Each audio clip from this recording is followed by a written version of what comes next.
Bismillahirrahmanirrahim. Assalamualaikum warahmatullahi wabarakatuh.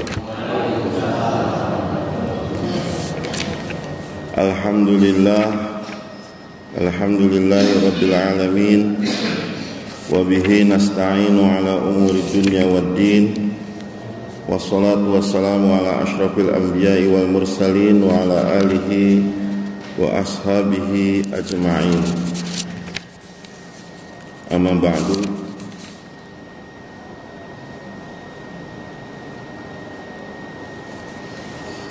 Jamaah kaum muslimin, jamaah salat subuh yang dimuliakan oleh Allah Subhanahu wa taala, alhamdulillah kita bersyukur bisa bertemu kembali dalam satu majelis yang mulia di mana kita dapat menunaikan salah satu kewajiban kita dalam agama, yaitu menunaikan sholat subuh secara berjamaah sesuai dengan sunnah Nabi Sallallahu Alaihi Wasallam.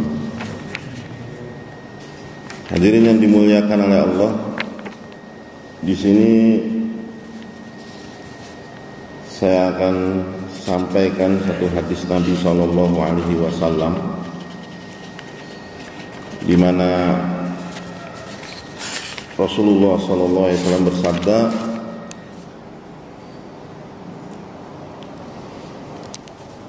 "Innallaha thayyibun la yaqbalu illa thayyiban." Ini terdapat dalam hadis Arba'in Nawawi bahwa Allah itu thayyib. Allah itu Maha baik. La yaqbalu illa thayyiba.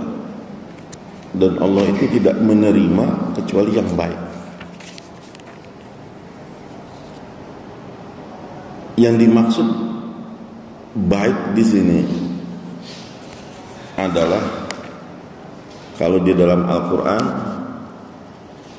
itu ada perintah kita makan minat thayyibat,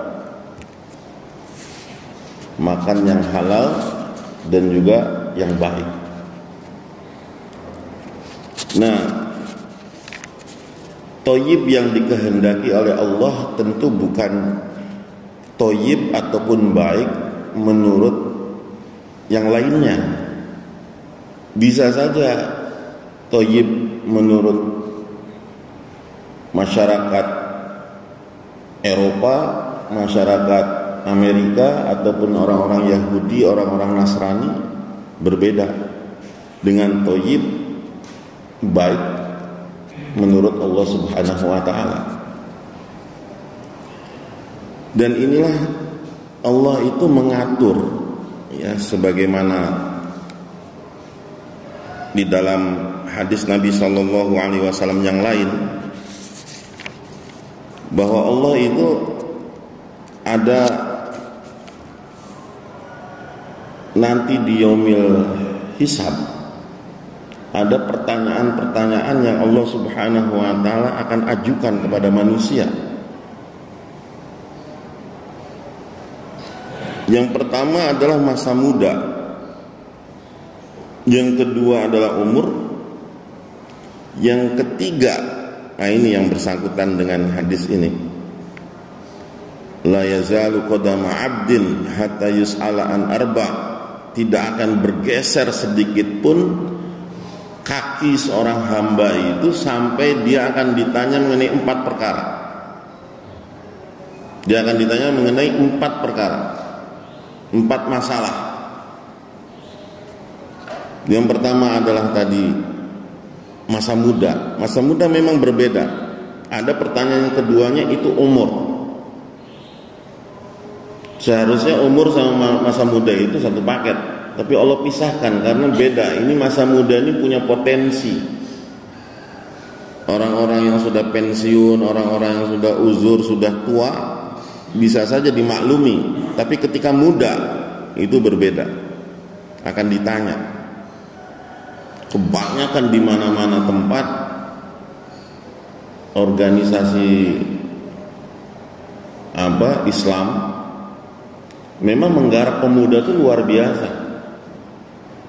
Masjid-masjid juga punya irma, tapi rata-rata tidak aktif di sholat subuh, tidak aktif di sholat 5 waktu. Ini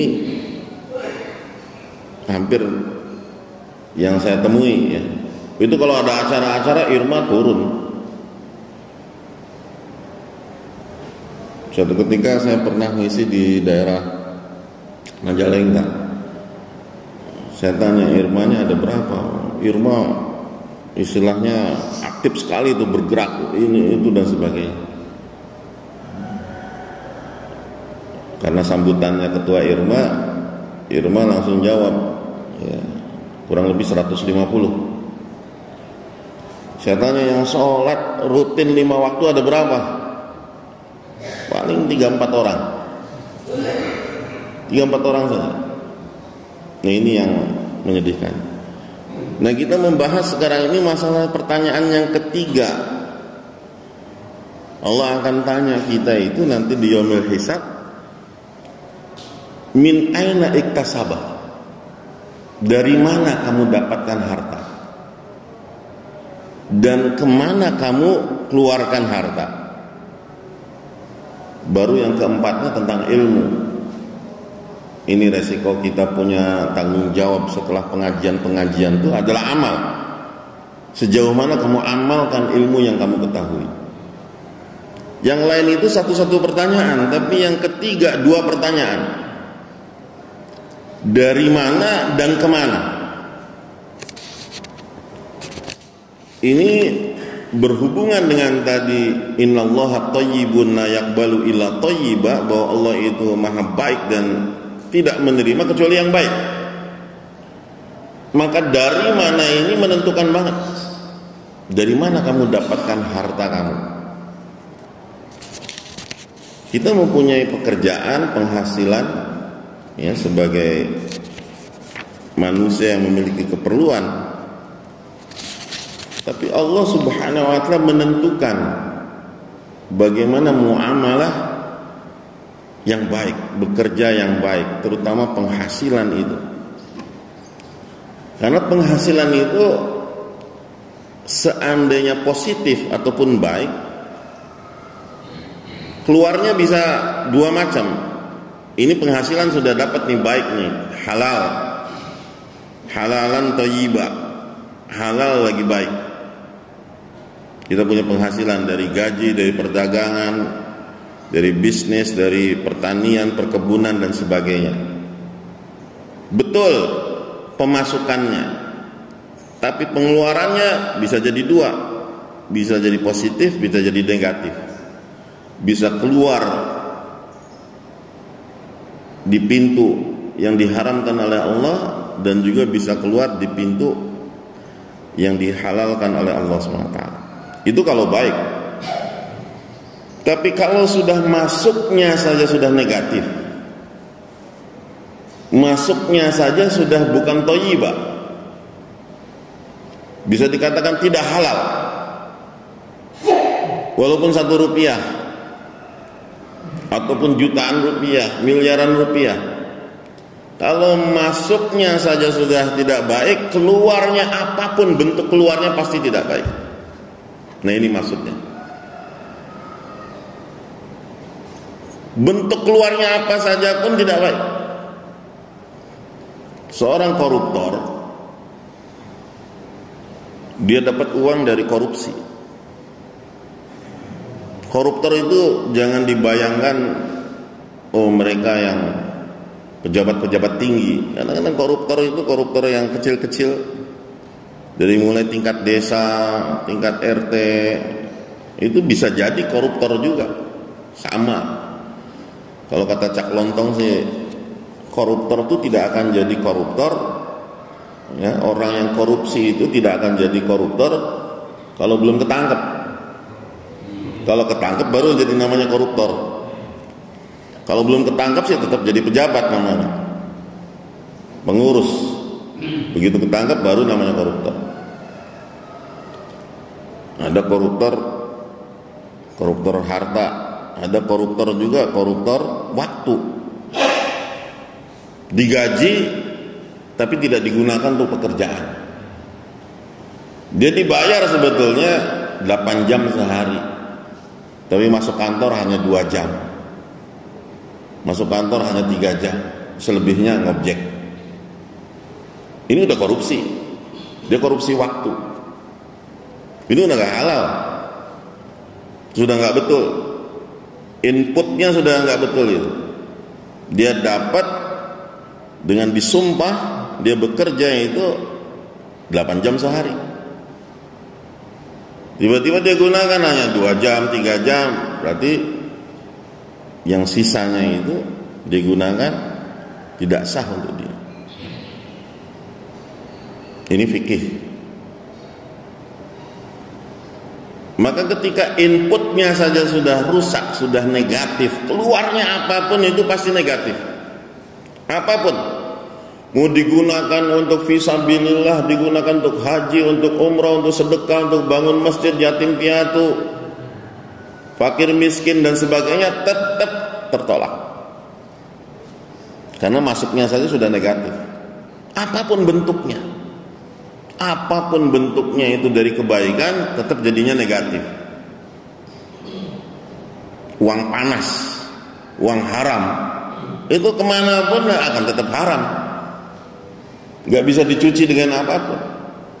Kalau sekarang istilah dunia ada money laundry, ya, money laundry itu transaksi uang terbesar sekarang ini di dunia memang money laundry. Dari narkoba itu rata-rata money laundry itu larinya kemana? Kalau money laundry itu pasti larinya ke sosial, bantu pondok, panti asuhan, yatim piatu, bantu ini, bantu ini, bantu ini, bantu itu. Itu rata-rata money laundry itu begitu. Kalau orang-orang Nasrani itu money laundry itu larinya ke gereja. Makanya gereja kaya raya. Gereja kaya raya kenapa? Karena banyak money laundry-nya itu lari ke gereja. Nah ini masalah. Kita suka tidak sadar input kita ini negatif. Walaupun rupiah itu ngerusak. Kalau sudah kita negatif, pemasukannya keluarnya pasti negatif.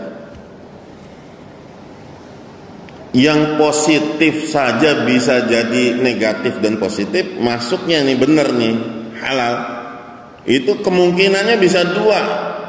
Pengeluarannya bisa juga positif, bisa juga negatif. Itu kalau positif saja begitu. Sekarang kalau negatif, apalagi? Nah, dalam urusan ini yang paling betul-betul berperan adalah takwa. Nanti takwa itu melahirkan sifat wara, kehati-hatian, takut. Ada di dalam hadis Nabi SAW, ya, bahwa seseorang itu berdoa menangis-nangis kepada Allah Subhanahu Wa Taala, berdoa minta kepada Allah Subhanahu Wa Taala, tapi tetap aja ditolak. Ya, kenapa? Karena minumnya haram, pakaiannya haram, makanannya haram. Kalau sudah haram-haram seperti itu tuh udah mempengaruhi. Kita punya gaji 3 juta, taruh 3 juta. Ada 100.000 ataupun 1.000 perak dari yang haram, itu yang 300, yang 3 juta jadi kepengaruh. Yang 3 juta itu jadi kepengaruh semua. Susu sepanci rusak sama nila setetes. Atau kita enggak zakat saja, misalkan enggak zakat. Zakat itu kan cuma 2,5%. Kalau kita tidak zakat dengan harta kita, kita punya uang. Nah, kita punya uang taruhlah 100 juta. 100 juta. Dari 100 juta 2,5%-nya berapa, Pak? 2,5 juta. 2,5 juta. 2,5 juta ini tidak kita zakati. Padahal masih ada 97,5 juta lagi. Nah, yang kalau 2,5 ini tidak dijakati, yang haram yang mana jadinya? Yang nggak boleh dipakai. Bukan 2,5 jutanya lagi, tapi semua yang 100 juta ini jadi haram dipakai. Karena tidak dijakati. Jadi rusak. Harta yang tidak dijakati semuanya jadi rusak. Bukan sekedar 2,5-nya saja yang jadi rusak kalau tidak dijakati. Maka ini mesti dikeluarkan karena ini memang harta kotor sebetulnya. Dikeluarkan maka ini jadi bersih. Yang 97,5 jutanya jadi bersih. Orang berpikir kadang-kadang 2,5 itu memang kecil. Tapi kalau sudah dipingnya berapa, kalinya berapa jadi besar, wah, mulai cinta dunianya, akhirnya dia berusaha ngurang-ngurangi. Saya ngitung satu perusahaan, ya pas Ramadan kemarin itu, dia mesti keluar zakatnya itu 1,7 M. Akeh Ustaz, akeh pisannya. Mulai eman. Padahal 2,5% dikiranya cuma berapa ratus juta gitu, nggak taunya sampai eman. Nah, di situ kalau sudah eman begitu sudah. Akhirnya yang haram itu bukan yang 2,5%-nya saja, tapi semuanya jadi haram. Jadi rusak gitu. Jadi hartanya jadi harta kotor semua. Karena dia jaga yang kotor tetap di dalam yang bersih, akhirnya kotor semua. Nah, di sini hadirin yang dimuliakan oleh Allah, hadis lengkapnya itu, innallaha ta'ala thayyibun la yaqbalu illa thayyiba wa innallaha amara al-mu'minina bima amara bihil mursalin wa qala ta'ala ya ayyuhar rusulu kulu minat thayyibati wa a'malu sholiha. Wa qala ta'ala ya ayyuhalladzina amanu kulu min thayyibati ma razaqnakum. Summa dzakara ar-rajulu yutilu safara is'ata agbara yamuddu yadayhi ila samai ya rab wa mat'amuhu haramun wa mashrabuhu haramun wa malbasuhu haramun wa ghudhiya bil harami fa anna yustajaba lahu. Ini riwayat Muslim. Sesungguhnya Allah Ta'ala itu maha baik dan tidak menerima kecuali yang baik, dan Allah memerintahkan kepada orang-orang beriman sebagaimana Allah perintahkan kepada para nabi. Allah berfirman, ya ayyuhar rusulu, wahai rasul, makanlah minat thayyibat, dari yang baik, wa'malu sholihah, makanlah dari yang baik, wa'malu sholihah. Ini ada kaitan yang besar. Makanan ataupun penghasilan kita yang baik berpengaruh kepada amal soleh. Ini firman Allah. Allah perintahkan dari penghasilan kita, apa yang kita makan untuk kehidupan kita, yang kita berikan kepada anak istri kita, maka itu outputnya akan apa? Amalan soleh. Pasti akan mudah untuk amal soleh. Kalau kita menjumpai, bahkan dalam satu riwayat itu dikatakan, jika engkau temui istri kamu melawan, anak kamu melawan, sulit untuk diatur, sulit untuk taat, periksa rizki kamu. Periksa rizki. Karena rizki itu pengaruh. Mempengaruhi apa? Amal soleh. Amal soleh datang dari mana? Dari rizki yang halal.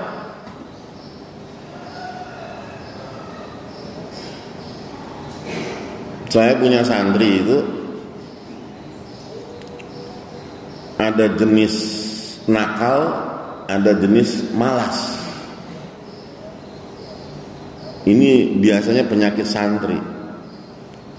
Nakal dan malas itu ternyata ketika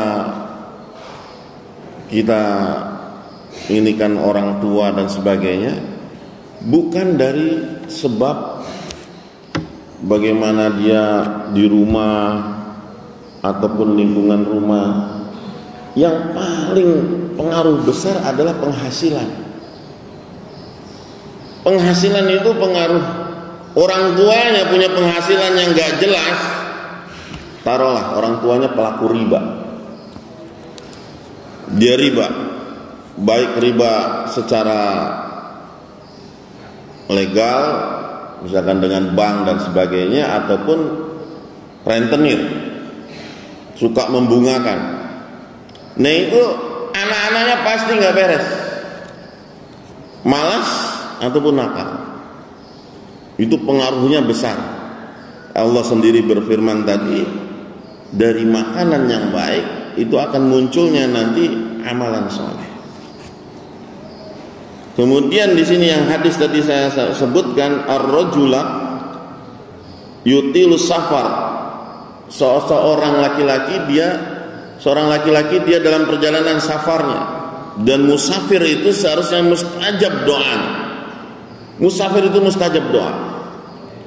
Tapi ketika dia dalam perjalanan itu berdoa kepada Allah sambil mengangkat tangannya, dia berdoa ya Rabb ya Rabb ya Rabb sambil betul-betul memohon kepada Allah, tapi ternyata semuanya tertolak, tidak mustajab. Kenapa? Karena mat'amuhu haramun, makanannya haram, wa mashrabuhu haramun, minumannya juga haram, wa malbasuhu haramun, pakaiannya juga haram. Bahkan dia katakan, dan semua apa yang pada dirinya ini haram, maka bagaimana dia akan diterima doanya? Orang haji, orang umroh, sedekah, yatim piatu, bangun masjid, apapun itu kalau dari yang haram tertolak.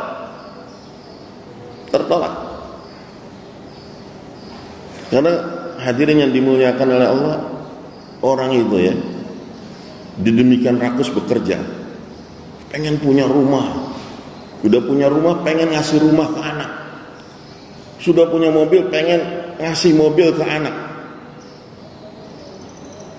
Saya 2 bulan ini nih ngurus satu waris, ya, waris orang Tegal Gubuk.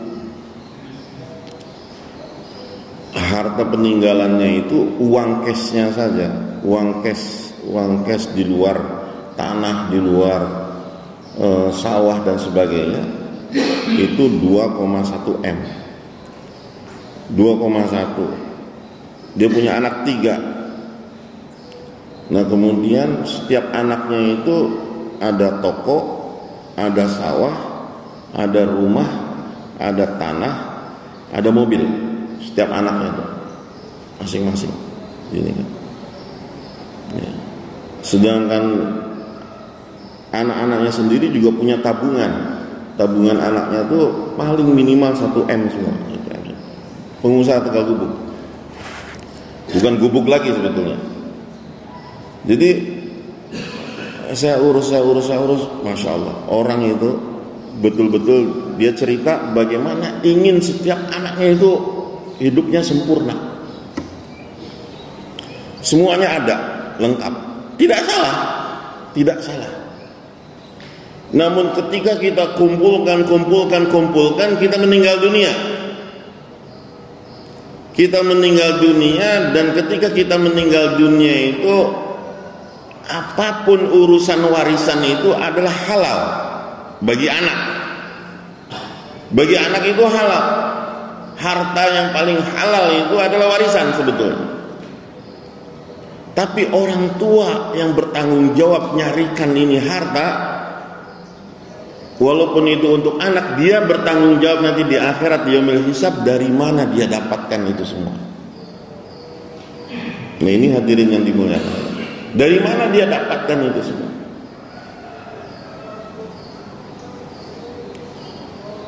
Hari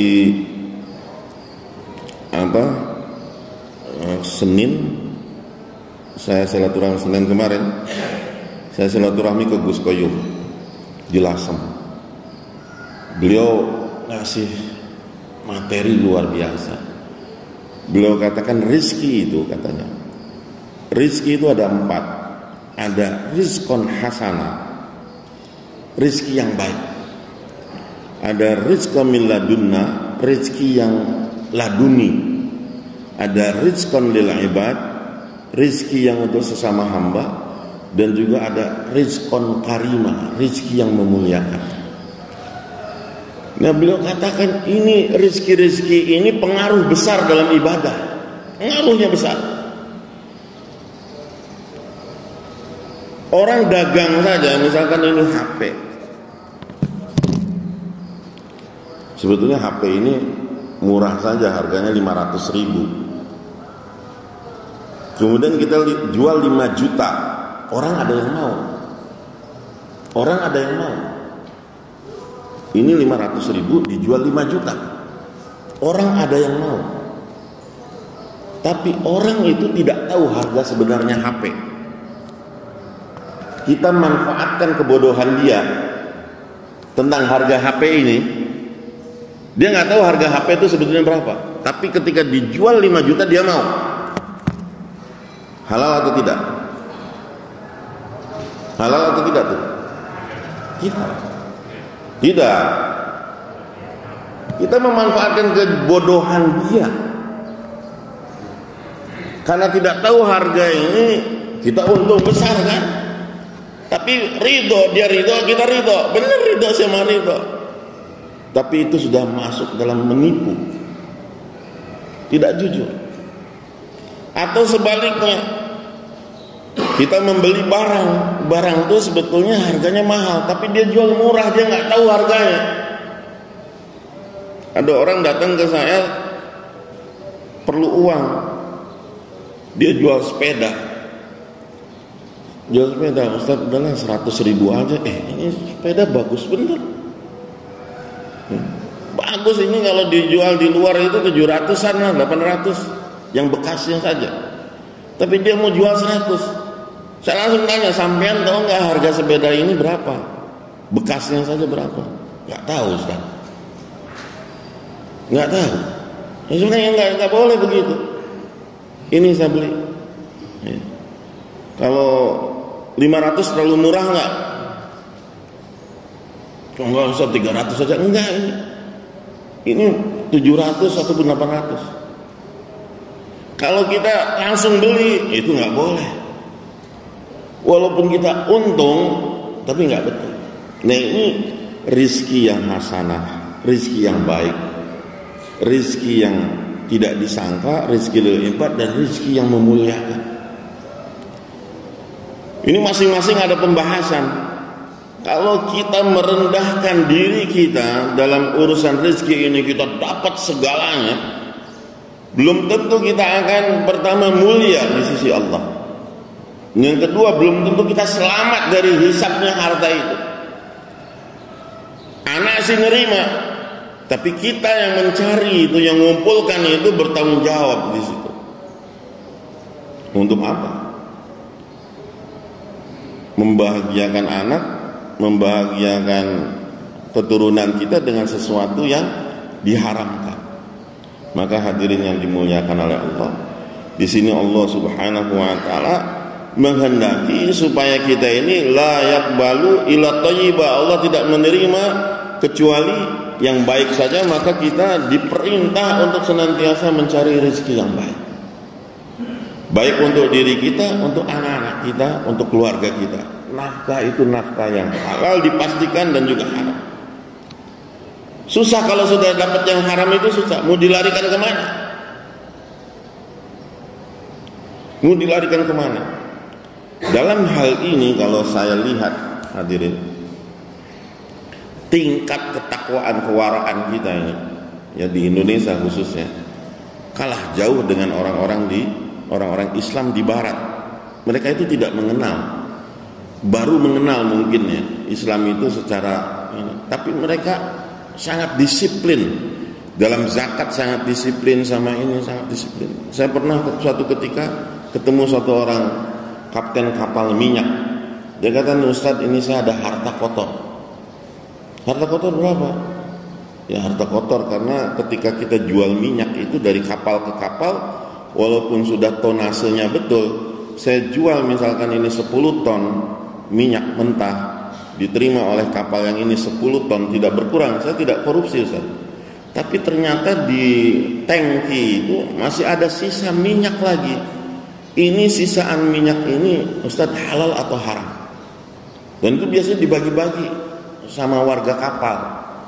Nah, saya dapat, cuman saya merasakan ini nggak sah. Walaupun tidak merugikan siapapun, kapten, direktur sudah membolehkan, ini sudah menerima haknya 10 ton, tapi masih ada sisa. Sisa ini bagaimana? Dia kumpulkan, sehingga dia dapat 10 miliar. Harta kotor itu 10 miliar. Kalau yang tadi dikatakan eman itu, wah 10 miliar Pak. Ustadz, ini harta dikemanakan?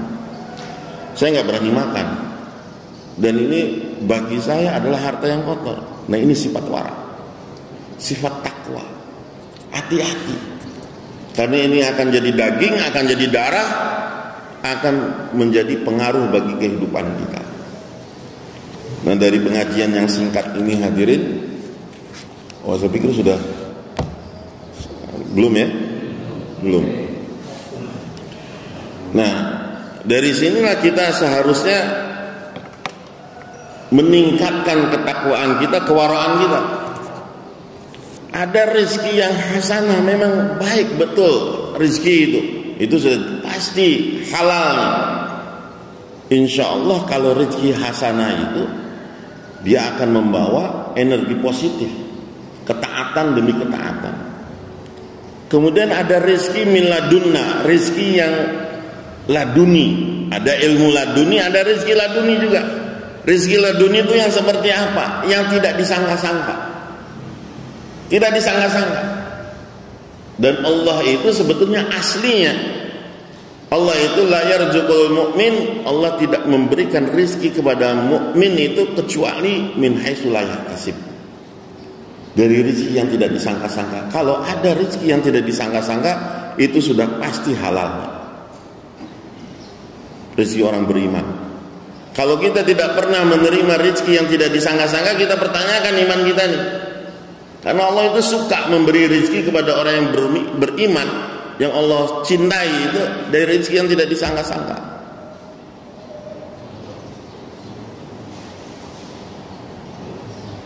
Saya ya tahadus binikmah, kadang-kadang kalau dipikir tiap tahun bisa keliling dunia, dari mana uangnya? Kakak saya itu Pak Haji Komar Royan, satu ketika dia minta izin ke ibu almarhum, Bu, saya mau ke Amerika. Kamu ke Amerika, uang dari mana? Uang dari mana? Ya pokoknya asal ibu izinin lah, saya akan tirakat. Karena rombongan sudah dibentuk, sudah disiapkan 2 bulan sebelumnya. Maka 2 bulan itu dia puasa 2 bulan, betul-betul puasa, tirakat di masjid saja, pengen ke Amerika, uang nggak punya. Akhirnya setelah itu dia pun pas hari hanya ke Jakarta, kumpulan visa udah dapat Amerika, tapi kemudian sama rombongannya tiketnya mana, visa sudah tapi tinggal tiketnya. Yaudah tunggu saya sampai hari Sabtu. Hari Sabtu usaha nggak dapat juga. Akhirnya setelah itu dia pun minta izin ke ibu. Dia bawa kresek putih, isinya sarung sama baju koko 1 setel. Ya. Dia pergi ke Jakarta. Dia bilang ke kawan-kawannya, saya nggak jadi karena berangkat hari Minggu. Rencana berangkat tuh hari Minggu. Jadi Sabtu hari terakhir beli tiket. Dia bilang saya nggak bisa nih. Teman-temannya ya sudah, kalau itu ditinggal. Ya, ditinggal. Hari Senin tiba-tiba ibu tuh nerima telepon. Bu, ini Aang, dipanggilnya Aang. Aang di mana? Sudah di New York katanya. Sudah di New York. Dia cuma bawa kresek aja. Dia bilang nanti tolong kirimkan, ada orang kedutaan pulang karena bawa kresek hanya 1, udah pakai sendal jepit, pakai sarung biasa, pakai koko, dia bawa satu setelnya hanya satu kresek itu saja ke Amerika begitu. Ibu saya kaget, kamu uang dari mana? Ya itu lagi kita tirakat 2 bulan puasa, minta sama Allah pengen berangkat ke Amerika. Akhirnya keliling Amerika sampai hampir 6 bulan. Ya. Begitu pulang ditanya, dari mana kamu itu uang? Dari mana uang? Nggak ngerti katanya. Nggak ngerti, tiba-tiba tiket ada, ya dia ceritakan lah ininya detailnya. Ya, rezeki yang tidak disangka-sangka. Kadang-kadang seperti itu. Ya. Saya pun kalau pergi ke Eropa, pergi ke Amerika, ke negeri-negeri, kadang-kadang ya udah ngandalkan apa? Minta sama Allah, Allah Maha Kaya Raya, sudah. Ya. Tapi Allah itu miladunna, ya, rezeki yang tidak disangka-sangka itu bagi Allah mudah. Mudah tidak? Mudah. Bagi Allah itu mudah.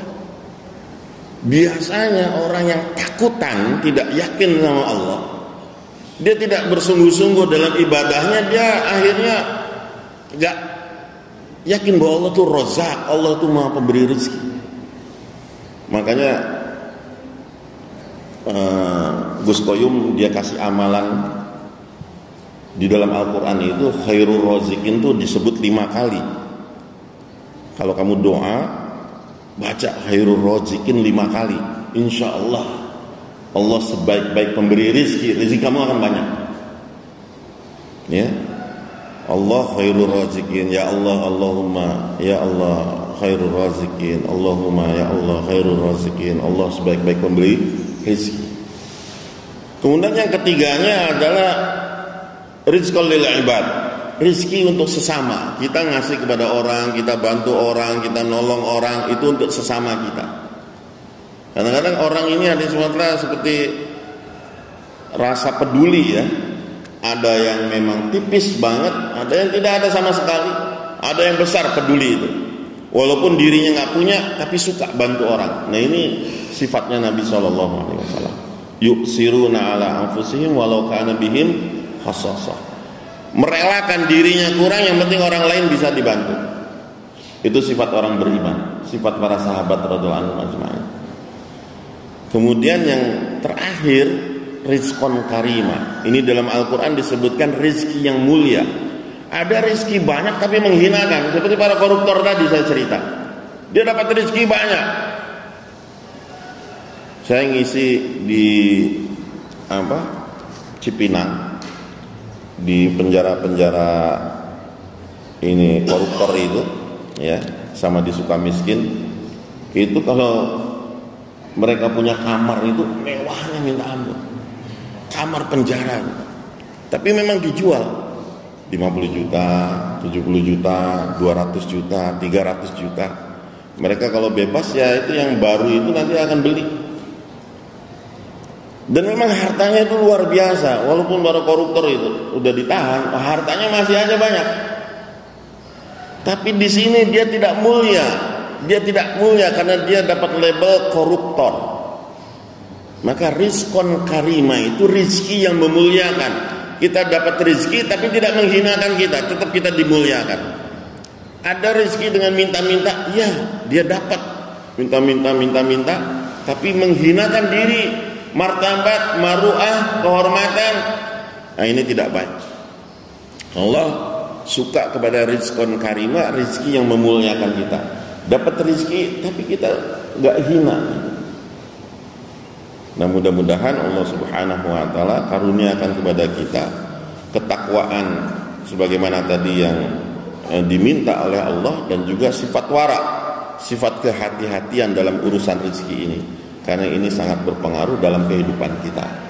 Rizqon hasanah, rizqon miladunna, rizqon lil ibad, dan juga rizqon karimah. Empat ini kita usahakan. Rizki yang baik, rizki yang dari cara yang tidak terduga, yaitu datang dengan cara ibadah kita, kesungguhan kita, doa-doa kita. Kemudian yang ketiganya rizqon lil ibad, kita membantu orang, peduli kepada orang, menolong orang dan sebagainya. Dan yang terakhir ada rizqon karimah, rizki yang memuliakan kita. Kita dapat rizki tapi tidak merendahkan kita. Itu saja hadirin yang dimuliakan oleh Allah. Enggak ada pertanyaan ya, cukup Pak ya. Allahumma salli wa sallim ala sayyidina habibina syafa'ina wa dhuhrina maulana Muhammad salli wa radhiyallahu anhu sadatina ashabi rasulillahi ajma'in. Rabbana ighfir warham wa anta khairur rahimin. Rabbana zalamna anfusana wa illam taghfir lana wa tarhamna lanakunanna minal khasirin. Rabbana atina fid dunya hasanah wa fil akhirati hasanah wa qina adzabannar. Sallallahu ala khairi khalqi Muhammadin wa ala alihi washabihi ajmain. Walhamdulillahi rabbil alamin. Al-Fatihah. A'udzu billahi minasyaitonir rajim. Bismillahirrahmanirrahim. Alhamdulillahi rabbil alamin arrahmanir rahim maliki yaumiddin. Iyyaka na'budu wa iyyaka nasta'in. Ihdinas siratal mustaqim siratal ladzina an'amta 'alaihim ghairil maghdubi 'alaihim waladdallin. Amin. Assalamualaikum